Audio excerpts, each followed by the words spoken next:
Assalamualaikum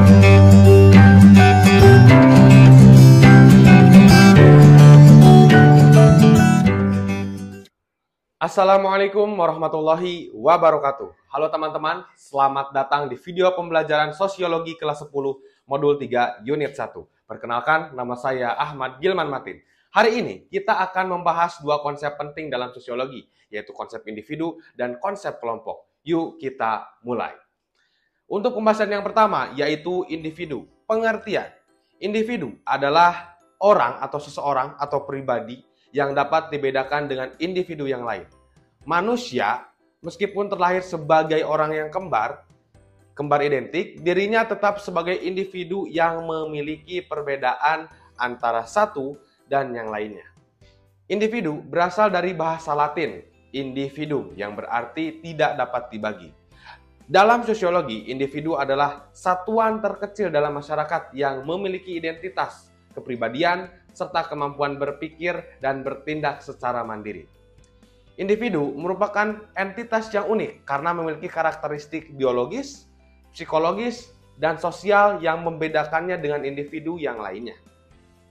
Keunikan individu dipengaruhi oleh faktor keturunan, genetika, faktor lingkungan, serta pengalaman hidup yang diperoleh melalui interaksi sosial.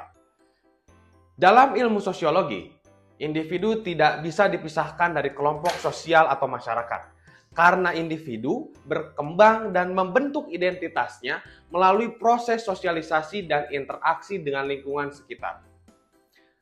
Sejak lahir, individu mulai menerima pengaruh dari lingkungan, baik itu keluarga, sekolah, teman sebaya, maupun budaya di sekitarnya. Norma dan budaya yang berlaku seperti sopan santun di Indonesia menjadi pedoman individu dalam bersosialisasi. Kelompok memiliki peranan penting dalam mematangkan individu, baik sebagai pendukung maupun penghambat dalam proses pembentukan kepribadian. Individu juga memiliki beberapa ciri khas, yaitu antara lain yang pertama, memiliki identitas unik yang membedakannya dengan individu yang lain. Yang kedua, memiliki perasaan, pemikiran, dan kebutuhan yang berbeda. Yang ketiga, memiliki potensi untuk berkembang melalui proses sosialisasi. Yang keempat, berperan dalam kelompok sosial dan membentuk interaksi sosial. Nah, untuk pembahasan yang berikutnya, yaitu kita akan bahas tentang kelompok. Pengertian. Kelompok merupakan konsep yang sangat umum dipakai dalam sosiologi dan antropologi. Kelompok sosial adalah sekumpulan individu yang memiliki interaksi, norma, nilai, dan tujuan bersama dalam suatu kehidupan sosial. Kelompok sosial terbentuk karena adanya kesamaan kepentingan, latar belakang, atau tujuan yang ingin dicapai bersama. Nah, selanjutnya beberapa ahli mendeskripsikan pengertian kelompok. Paul B. Horton dan Chester L. Hahn, kelompok adalah kumpulan manusia yang memiliki kesadaran akan anggotanya dan saling berinteraksi. Kemudian menurut Hendro Puspo, kumpulan manusia yang bersifat nyata, teratur, dan tetap dalam melaksanakan peran secara berkaitan guna mencapai tujuan bersama. Nah, selanjutnya, menurut Surjono Sukanto, himpunan atau kesatuan-kesatuan manusia yang hidup bersama karena adanya hubungan di antara mereka secara timbal balik dan saling mempengaruhi. Baik, untuk selanjutnya, kelompok sosial terbentuk karena berbagai faktor, antara lain yang pertama, kesamaan kepentingan. Individu yang memiliki minat atau tujuan yang sama cenderung membentuk kelompok. Contohnya, kelompok pecinta lingkungan yang memiliki kepedulian terhadap isu lingkungan. Yang kedua, kesamaan wilayah atau tempat tinggal. Orang-orang yang tinggal di wilayah yang sama seringkali membentuk kelompok sosial, misalnya komunitas RT RW. Yang ketiga, kesamaan budaya dan nilai. Faktor budaya dan nilai juga berpengaruh dalam pembentukan kelompok sosial, misalnya kelompok suku atau kelompok keagamaan.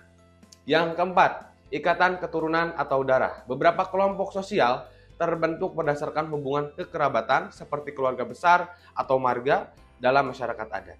Yang kelima, tujuan bersama. Kelompok sosial sering terbentuk karena adanya tujuan yang ingin dicapai bersama. Misalnya, organisasi mahasiswa yang bertujuan memperjuangkan hak-hak mahasiswa. Kemudian, ada jenis-jenis kelompok sosial. Kelompok sosial dapat dikategorikan berdasarkan beberapa aspek. Nah, yang pertama ada berdasarkan kedekatan. Ada kelompok primer, kelompok dengan hubungan yang erat dan bersifat pribadi seperti keluarga dan sahabat. Lalu ada kelompok sekunder, kelompok dengan hubungan yang bersifat formal dan kurang personal, seperti organisasi dan perusahaan.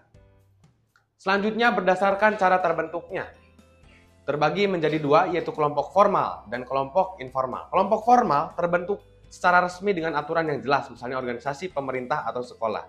Kelompok informal terbentuk secara spontan, tanpa aturan baku, misalnya kelompok pertemanan. Selanjutnya, berdasarkan kepentingan. Nah, ada kelompok in-group, kelompok yang dianggap sebagai bagian dari diri seseorang, identifikasi diri, misalnya kelompok suku atau komunitas hobi. Nah, berikutnya kelompok out-group, kelompok yang berada di luar identifikasi seseorang dan dianggap berbeda dan bahkan bertentangan. Nah, kemudian berdasarkan ikatan dan kepentingan sosial. Ada kelompok keanggotaan atau membership group, kelompok yang seseorang menjadi anggotanya secara formal seperti klub olahraga atau partai politik. Kemudian ada kelompok aspirasi atau reference group, dijadikan sebagai acuan dalam bersikap dan berperilaku meskipun seseorang bukan anggota resminya. Misalnya, seorang mahasiswa yang meniru gaya hidup pebisnis sukses. Nah, berikutnya ada berdasarkan sifat sosialnya. Ada kelompok petembayan. Nah, kelompok yang memiliki hubungan bersifat rasional, formal, dan lebih berorientasi pada tujuan, seperti perusahaan atau lembaga pemerintahan. Kemudian ada kelompok paguyuban. Kelompok dengan hubungan yang erat, intim, dan bersifat kekeluargaan, seperti komunitas adat atau keluarga besar. Nah, demikian teman-teman pembahasan tentang konsep individu dan konsep kelompok. Kita semua adalah individu yang unik, tetapi juga bagian dari kelompok yang membantu kita berkembang. Semoga materi ini bermanfaat. Sampai jumpa dalam pembelajaran berikutnya. Wassalamualaikum warahmatullahi wabarakatuh. Kunjungi sosial media lainnya seperti website kami di pkbmalfata.com, Facebook PKB Malfata Mananjaya, Instagram PKB Malfata Official, dan terima kasih telah klik video ini. Jangan lupa like, comment, share, and subscribe untuk menunjukkan dukungan kamu terhadap channel ini. Enjoy the video, PKB Malfata.